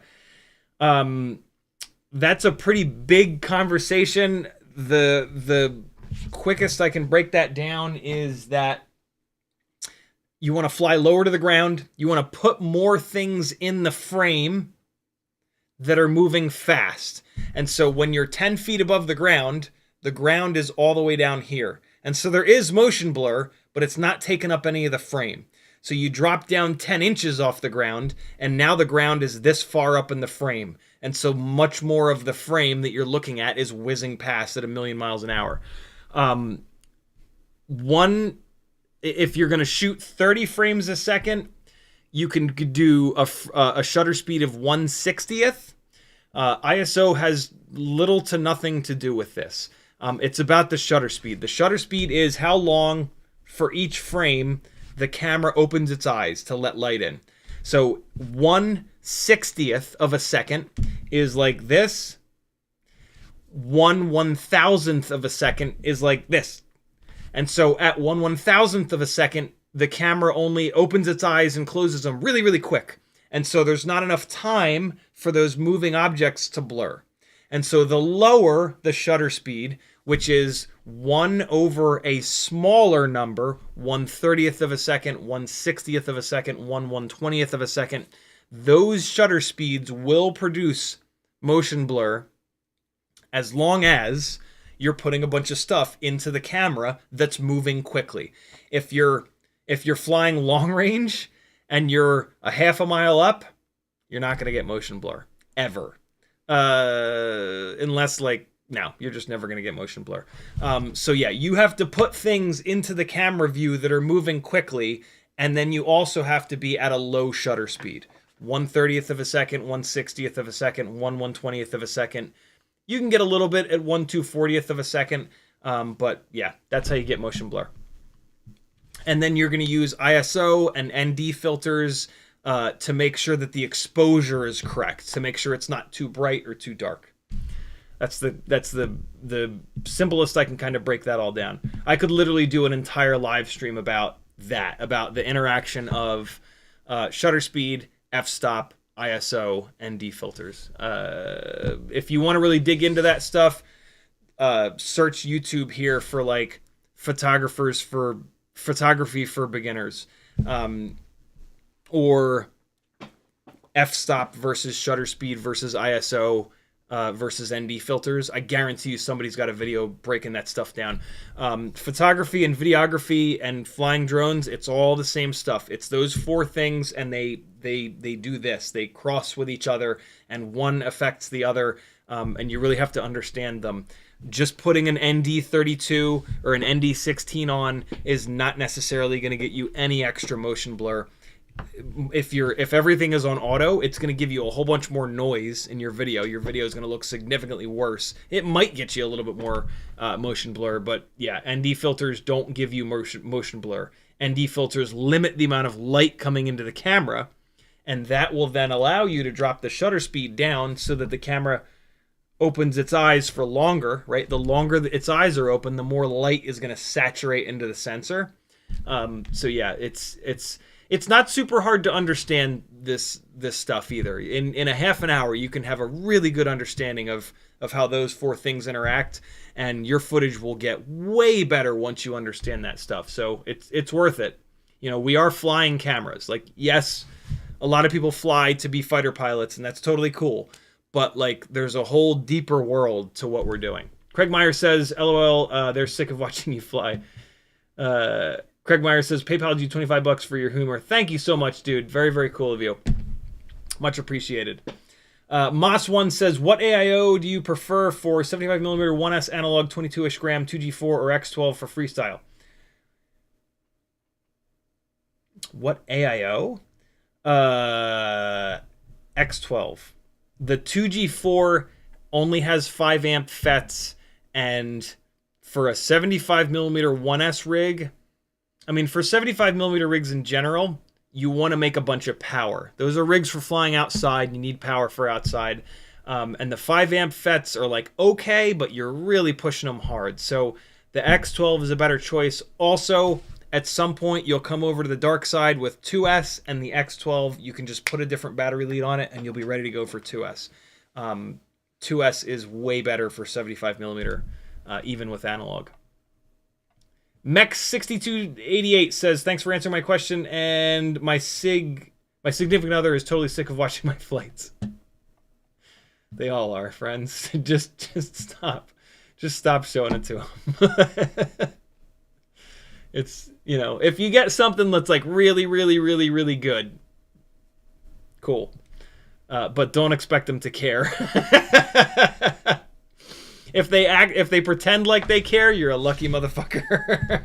Demo FPV says, I'm finally a patron again. Thank you, dude. Very cool. Welcome back to the Gangly Gang, my friend. SOS Death Pilot says, what DJI goggles do you have? I have a set of version 1s and a set of version 2s. I'm still figuring out if I want to get goggles 2 or goggles 3.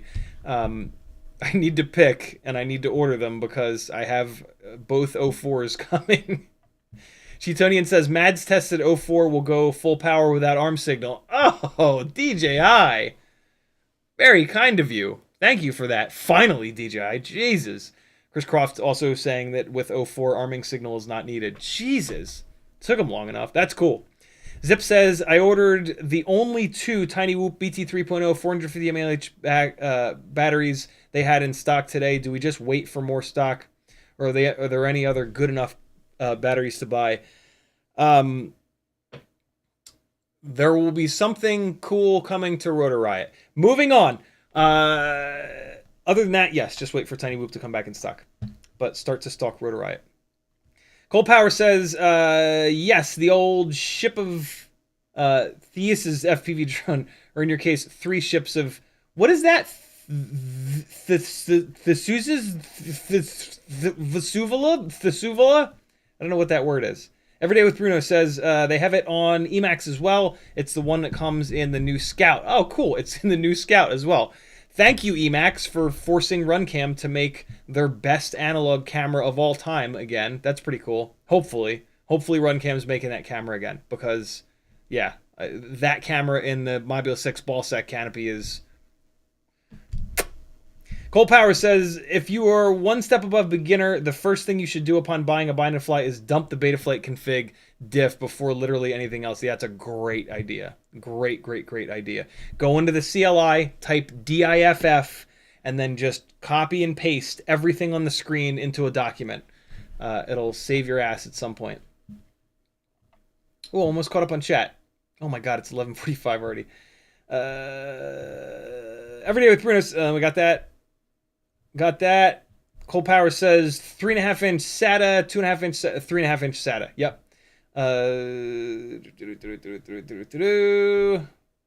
I am sure that the drives are healthy. I checked them not too long ago. Cold Power says that thing does flippy floppies for days. I'm not sure what we were talking about at 11:20. Denzel the Trouble says, good evening, all you ruffians. Happy Monday. Disable Combat Android says, Throttle Expo got me off the ground. I flew with it for my first year. I just started flying no Expo about a month ago. Yeah, if you get it dialed in perfectly, it's magic. Not Bauman says, what are your thoughts on the Vision 40 from Rotor Riot with the DJI O4 Lite? It's great. The only thing I don't like about it is the canopy, but the canopy is actually okay. Yeah, Tyler, Gruss FPV, I believe, is who pieced that thing together. Him and I have had many a conversation about 2S 75mm rigs. That setup that he's got there is super similar to my favorite setup. Same frame, same motors, same props. So yeah, the Vision 40 over at Rotor is fantastic. Tyler did a great job with that. Frank Nicholas says, Defiance RC inventory came late and no Lite pre-orders. Nice. People bought other vendors' inventory and Defiance RC has some left. Love it. If you guys are still looking for O4, there you go. Denzel the Turbo says, aperture is how wide the straw is. That's a great way of putting it. Shutter speed is how long the straw is. Frame rate is how often you sip. ISO is the alcohol content. Correct exposure equals a nice buzz. That's a great analogy for some of those things. Moss1 says, thanks, brother, for all the help. You're certainly welcome. And I'm caught up on chat. There we go. Let's take a look at this 75mm 2S rig to see if we can quickly figure out what went up in smoke. This should be pretty easy to kind of diagnose because, yeah, it put out a big old plume of smoke. And then I was like, well, it's already blown up. I'll plug it in again. And I plugged in the battery in again, and it put up another big old plume of smoke. And then I was like, well, there's no real reason to plug it in a third time. So I put it down. I was thinking maybe like the first plume of smoke was just like one capacitor. Sometimes like if one capacitor lets go, you'll be okay, and it'll still be totally fine. It's a terrible idea. If you plug a battery in and you get a big puff of smoke, it's a terrible idea to plug the battery in again. But I mean, it's blown up at that point. Like it really doesn't matter. Like it's not gonna recover from that. So you kind of might as well. Don't do it. Don't ever do that. That's a stupid idea. Like it was the you know what was interesting is that I still got ESC beeps. It's the Walksnail that blew up. I can see it. I might be able to show you guys. I might be able to show you. See those burn marks on that chip there? So Walksnail's what blew up. The flight controller is actually fine. The second time that I plugged it in, I got ESC beeps again. I was like, that's super weird. That's kind of why I plugged it in the second time, because it got ESC beeps the first time as the plume of smoke came off of it, and then I unplugged it, and I was like, that's weird. And then I plugged it in the second time, and I got ESC beeps again. There is a chance that I screwed this up, though. So let me make sure I didn't feed it, I don't know, ground on power, power on ground. So the ground lead on the AIO is in the right spot. And then the battery voltage wire on the AIO is correct. Red is red, black is black. That's good. There's a chance that I reversed them. No, there's not. There's not a chance that I reversed them on here. Yeah, no, it's fine. Oh, I know what happened. This is not a version 3 Walksnail Lite VTX. The early version Walksnail Lite VTXs, I believe, were 1S only. And I fed this 2S battery voltage. So this is kind of on me. But at the same time, what the hell? Like, they didn't change anything about the Walksnail Lite VTXs. They look identical between version 1 and version 2 and version 3. So there's no way to tell. And I just wasn't thinking about it. I took this off of a 1S rig and soldered it on here and kerblamo. So I don't know. It's certainly partially on me, but look, if you're gonna, you guys know what I'm saying. I'll take 90% of the blame on this one. I just wasn't thinking about it. I'd totally forgotten that they had that the original ones were 1S only. Can somebody confirm that for me? Walksnail Lite V1. I mean, it really doesn't matter, but I'm pretty sure that the original version of it would not take 2S. Yeah, see, so this is the current version, and it's 3.1 to 13 volts. There you go. Morton Upshot's got my back. Version 1 and version 2 are 5 volt max. Version 3 is 13 max. Yeah, so that's a shame. But you know what? The other ones that let go were version 3s, and I'm not doing another 2S 75mm. If you're gonna do a 2S 75mm build, O4 Lite. Sorry, but like, it's made by DJI. It's almost certainly going to be damn near bulletproof.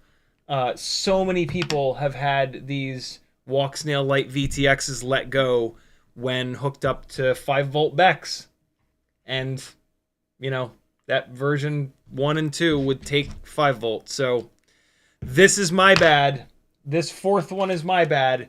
But these 3 were not my bad. And you know how we can confirm that? Is by looking at that chip. I'll prove it to you. Well, one of these, the only problem with it is that the RX and TX let go. But this chip that burned is obviously where they will explode when you put too much voltage to them. And that chip is fine on this one. That chip is fine on this one. And that chip is fine on this one as well. So, yeah. These were not... these are not my fault. Does it say anywhere on this what version it is? Is there any indication whatsoever? Oh yeah, okay, down in the corner, V3. So this one's a V3. There's a chance that one of these blew up on a 1S rig. I don't totally remember. Ooh, this one's a V2, but again, that chip is not blown up. And I remember this one blowing up. This is the one that I had a really hard time getting the heat sink off of it, which could have been a part of the problem. What's this one? This one's a V3. So, in theory, the V2 blew up on a 1S rig. I don't totally remember. There's a chance all 3 of these went on the 2S rig. I don't know. It's been too long. But come on. 2 of these are V3s. What the hell? Oh, I can confirm it on this one. Let's see what it says down in the corner. I'm sure it's a V2 or a V1. Yeah, it's a V2. Yeah, it stinks. Welcome to FPV.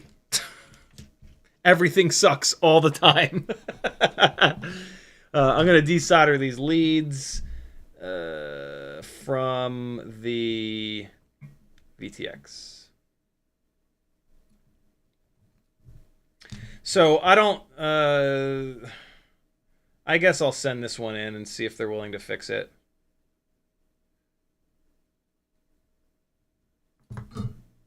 There it is. Damn, that's a shame. Well, I mean, that would explain why it blew up instantly. Like, the second that I put power to it, it just immediately fried. So, that makes sense now. Oh, well, this AIO is good to go, which is great news because I really wanted to use this AIO for the O4 Lite build because it has no USB port on the bottom. And I can slam this nice and low. So yeah, this is the Beta FPV 12 amp version 3 on yesterday's live stream. This is the one that I said that if you can find it, it's out of stock everywhere. But if you can find it, I think this is the best AIO to go with for a O4 Lite build. And so yeah, this is great. Drop this right back in here, and when the O4 Lite shows up, we'll be ready to go. Cool. I'll do a little bit of flying, and then we will shut this mother down. Let me plug these motors in and make sure that it's not blown up. Because if it is blown up, I got to start looking for a replacement AIO. I'm just going to plug that one motor in. Let's see what happens here. Let's get these bare leads the hell away from each other. All right. And it won't be super loud, but we should get a little bit of a motor tone. Yeah, buddy. Yeah. My little friend. Way to go, BetaFPV. Way to be durable enough to blow up the VTX, but not blow yourself up. F4 12 amp version 3. If you can find it, I think that's the best one. The other AIOs are plenty good, though. Demo FPV says, what canopy are you thinking for the O4 Lite build? I have no idea. It's going to take me a minute to get goggles. And so in that amount of time, I'm sure 4 canopies will pop up. So I'll figure it out once the goggles get here.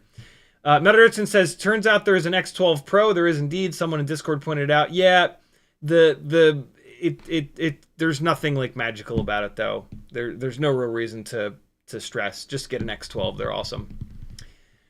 Cole Power says, I wonder if there's an SMD board repair guy who wants to take a crack at replacing that. Yeah, that's true. But I mean, I have to send the other ones back, and like I doubt that anybody is going to do this repair for less than $35, which apparently is what Walksnail will charge. So I'll just let them handle it. Cole Power says, fool me once, oops, fool me twice, just making sure, fool me thrice, just for funsies. Sam S says, is there different versions of the Happymodel X12? If so, is there a version that is better than the others? The Pro is technically better. I forget why, but it's not like a super important thing. So just get an X12. They're kind of hard to find anyway. So if you can find an X12 in stock, just get it. It's a great flight controller. It's so good for these 2S analog builds. Just awesome. All right, let's do a little bit of flying. It's 11:57. Look at that. We didn't go. We're not going to go barely late at all compared to some of the marathon streams that we've had recently too. Let's fly the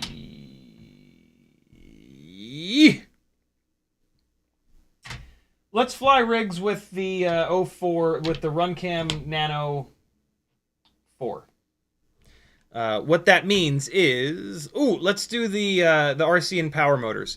So this is Cockroach V3 frame from Newbie Drone, Happymodel 2G4 AIO, the most durable AIO in the world, Mobula 6 canopy, RunCam Nano 3 camera, ORT Micro V antenna, GemFan 1219S propellers, RC and Power 0702 29,000 kV motors. These motors make the most raw power.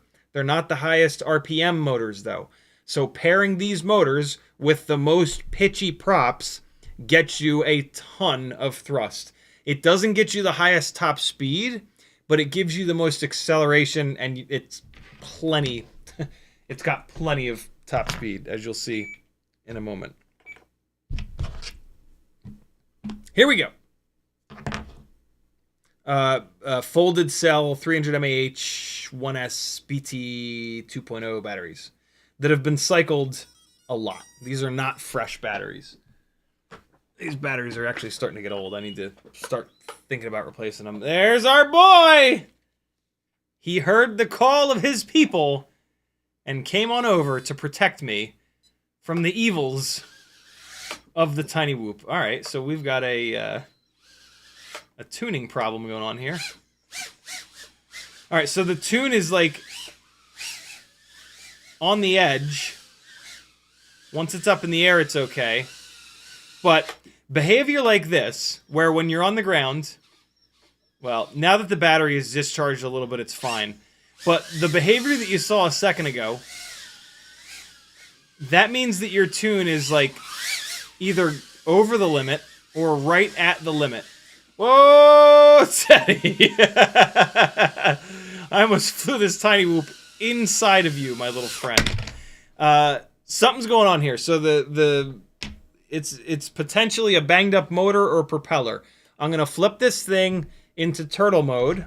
I'm going to hold it in my hand, and I'm going to slowly ramp up each individual motor. What I'm feeling for is vibrations. Is there one motor that's vibrating harder than the other? Or is there one propeller that's vibrating harder than the other? So let's check it out. Motor 1. What? I'm going to arm it. Motor 1. It's all right. Motor 2. It's all right. Motor 3. Motor 4. Motor 4 is super smooth. The rest of these, they're not great, but they're also not terrible. So next up is to make sure that the soft mounting, next up is going to be to make sure that the frame's not broken.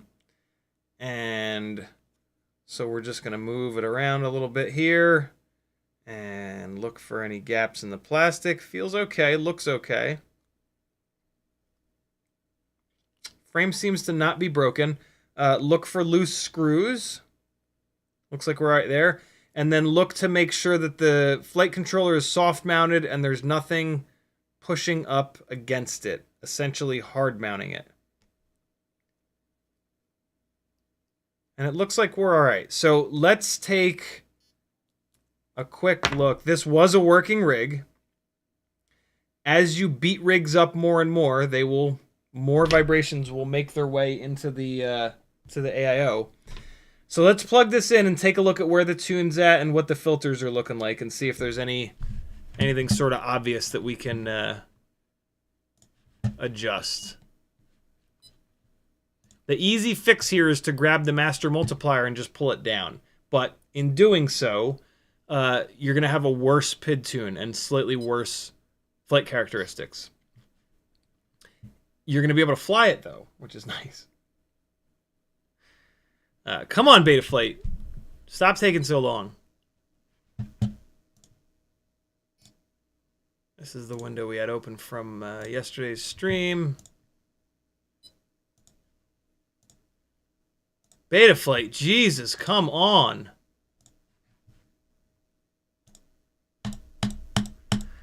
Go! There it is. Okay, so PID tuning. Oh, the tune is cranked. Okay, yeah, these motors are really powerful. I don't need this tune to be this aggressive. This is a bit much. So we're gonna back this off to get us started here, and then let's save this. But I do want to take a quick look at the filters to see if there's anything weird going on. Let's pull this D-term filter down a little bit. That's gonna add some extra filtering.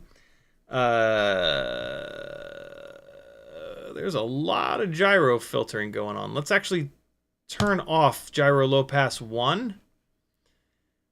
What the hell? Why are there 3 filter harmonics on? There's a very weird tune on this thing right now. There's a really weird set of filters on this right now is what I meant to say. 1 notch, okay, this is good. This looks much better.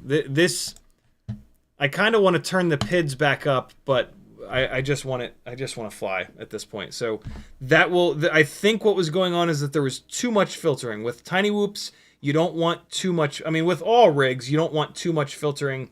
With tiny whoops specifically, you don't want too much filtering. It causes too much delay in the filters, and with tiny whoops, delay is the enemy. And as you can see and hear, it's now fine. And there's no prop wash. Well, a little bit there, but I mean, that was like unbelievably aggressive. You're not really going to fly like that. That's a bit much. So, I mean, I could probably turn the tune up a little bit. Turn the tune back to where it was. Oh! That was a very specific noise of this thing hitting the main beam of the house. I don't think it's ever made that sharp of a noise before, and I've hit that main beam about 1,000 times. Oh god! Oh god! It's coming at me. It's trying to get me. Teddy Spaghetti investigates. See if we can get a little reaction out of him. Oh, God.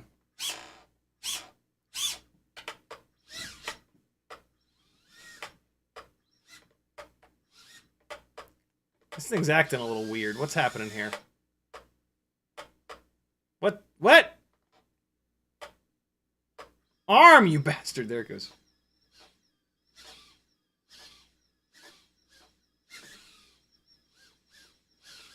Oh, okay. It ain't taking off. What's going on? Oh, it's missing a propeller. That'll do it every time. All right. It was sitting on my desk. And we're back. Yeah, these RC and Power motors, the motor shafts are a little bit thinner than other motors, and so the props have a tendency to fall off, which is just ultra annoying, but oh god. Also, like, the 1mm motor shafts are too weak as it is. The last thing we need is for them to be any thinner, so I don't love that. Oh my god, I'm having an impossible time hitting that. There we go. Oh! This basement is so busy. Ooh!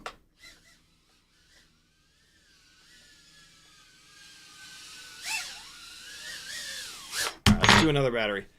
If you have not done your 6 batteries today, what are you doing? Do it! Jeez. Alright, here we go. Back to back. Let's get warmed up here. I should really put like 100 batteries in a row through one of these builds instead of just constantly bouncing back and forth. Let's do it. Let's go upstairs for a minute. Oh, come on now. That was cruel. Oh my god, what is going on? Okay. Oh boy, this might be... Oh, good, good, good. Usually this rug is lava.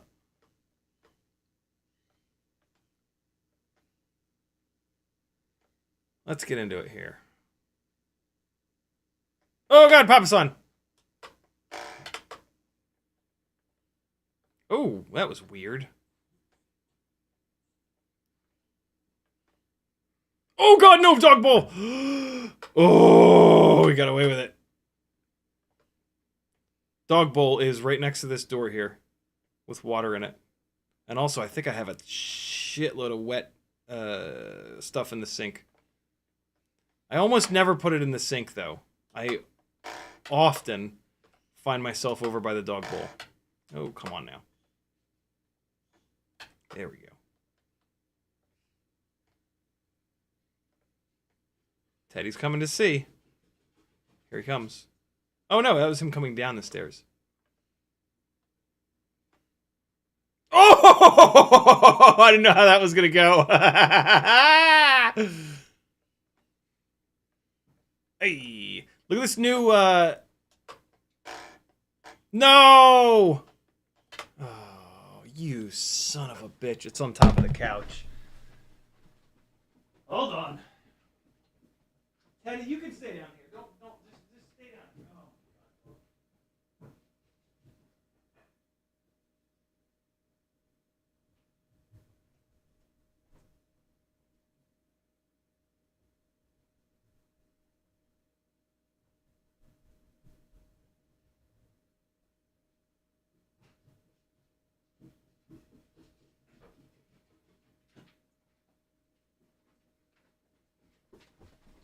Oh, I was putting it up too high. Damn it.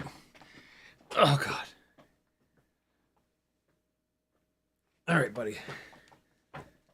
You do something funny for the people at home? You do something funny? Yeah, get it, get it. There he is. There he is. Oh!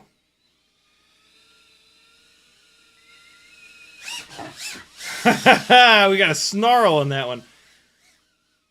That is the battery in my transmitter getting low. Hold on, let me turn the volume down a little bit. Oh! What? Stop it! Let me go! Oh, it threw a prop, I'll bet. It's gonna be hard to find it this time. It sure did. Oh, it threw 2 props. What? Yeah, these motor shafts suck on these RC and Power ding-dongs. Alright, 1 back on, and I've even done the little trick that usually works to tighten up the holes in propellers, and it does not work. Oh my god, it does not work with these motors. Oh! This quad gate is really difficult to get all the way through. Oh god. Rough night, man, rough night. Oh, it threw a prop again, didn't it? God damn it, come on! RC and Power, really?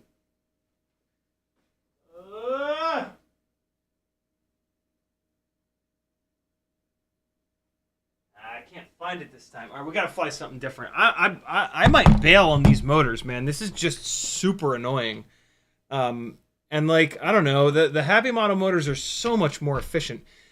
Let me fly the rest of this battery. This is a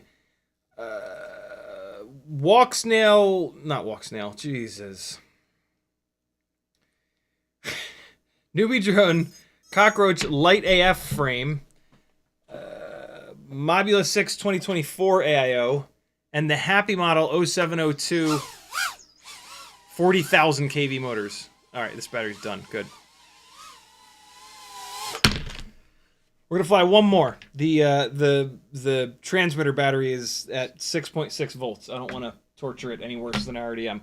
One more battery. This is also on tri-blades, Gemfan 1210 biblades. I think I just said tri-blades. I meant to say biblades. This is also a RunCam nano camera, but this is the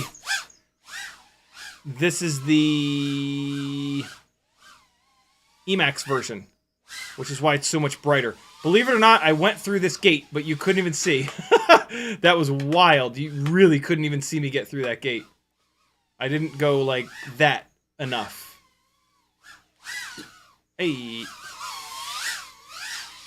Woo! No! Oh, you bastard! Stop. Let me through. Let me through. Hey. Aye. Ah.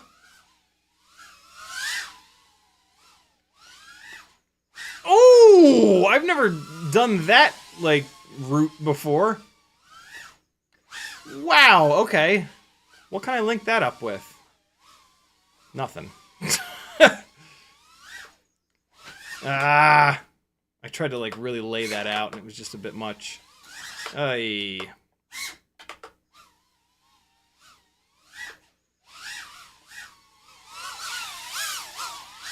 Hey! Oh, here's the new poster that I got for Christmas. It's a big ass poster. It's like all the neighborhoods in Atlanta and like a bunch of the cool like landmarks and shit. Atlanta, the city in the woods. Motor Speedway on the bottom there. Coca-Cola in Midtown and Olympic Park downtown there. The Ferris wheel. A bunch of like there's Six Flags, Smyrna. We are up here towards like Roswell, Sandy Springs, Dunwoody. Actually, we're up northeast.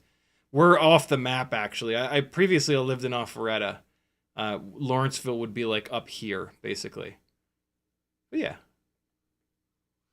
Very cool Christmas present from Maggie.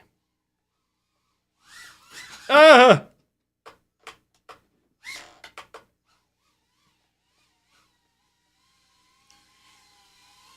There's the spaghetti monster. No, boy. No. So, I've realized what he's doing is protecting me from the tiny whoop. He does it with Maggie. I realized it upstairs. So, you'll notice he'll keep himself in between the tiny whoop and me. If I approach myself, he will not care. I realized that the one day upstairs, I started flying upstairs, and he was getting all pissy, but he was protecting Maggie. It was absolutely hysterical. And see, now he walks away, and now he'll go on the couch and fall asleep. But Erston says, "What? I was there for work a few years ago at the Gwinnett County Public Schools. Nice." Maggie is actually a soon-to-be full-blown professor at GGC, Gwinnett College, right up the street from us. Ooh, 6.4 volts. That's too low. That's too low. Don't do that to your batteries. Max G with the last comment of the live stream. He says, "What is a sensible use case, if any?" Ooh, that made a noise. For 0802 27,000 kV with 1mm shafts. Why do they exist? They exist because nobody realized how fragile the 1mm shafts really were. 1.5 mil shafts are a relatively new thing. The use for those is outdoor 1S 75mm rigs that you're not going to crash hard, or that you're going to crash into the grass only. If you start crashing that into hard stuff, those motor shafts are not going to last very long. So that's the use of the proper use for those motors. Cool?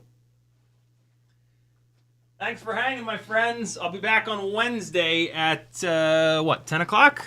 Yeah, 10 o'clock on Wednesday. I'll see you there. We're going to, I believe on Wednesday, we're going to dive into what is the best, in quotations again, motor for 75mm 2S O4 Lite builds. Sound good? Those of you that have been around for a while, you already know the answer, because we've already gone down that rabbit hole with the Walksnail build, and it's going to be the same thing.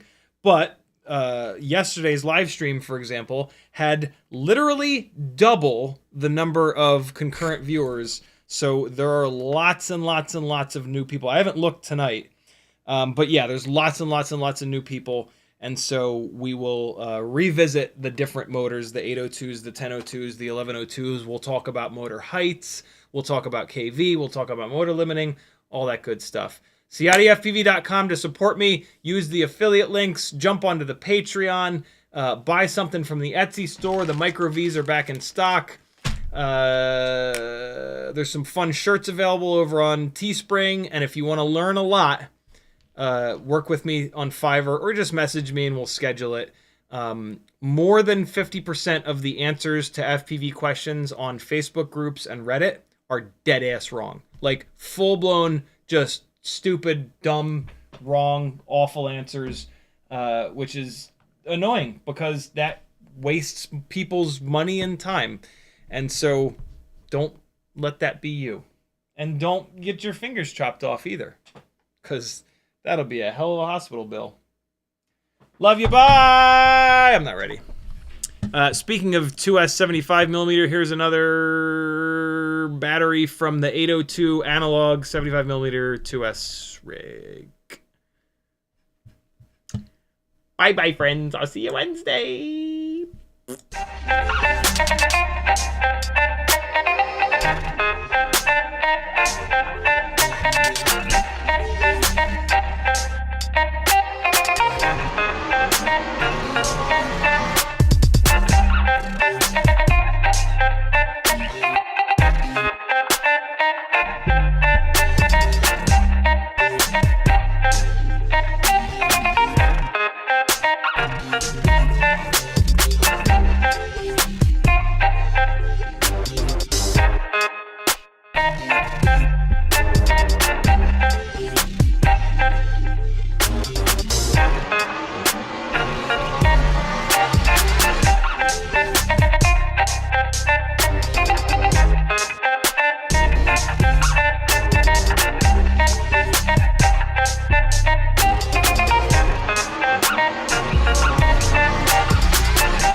We'll be right back.